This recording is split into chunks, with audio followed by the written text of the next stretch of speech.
Hello বন্ধুরা, আমাদের এখানে বৃষ্টিতে রাস্তাঘাট ভেঙে গেছে। সব সবজির দাম 100 টাকা কেজি হয়েছে। সব সবজি 100 টাকা কেজি, সবজি পাওয়া যাচ্ছে না। এই তোমার দাদা এনেছে নোটি শাক, এটা তো ইস্কুস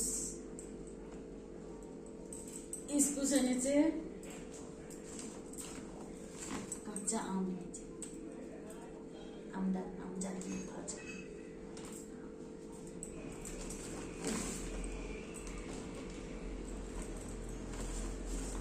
কি করি, কিছু ভালো লাগে না।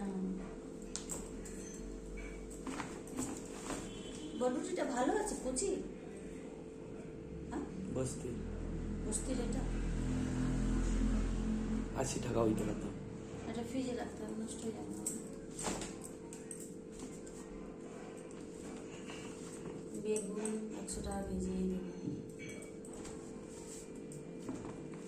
পটলগুলো ঠিক আছে, এটাও 100 টাকা কেজি।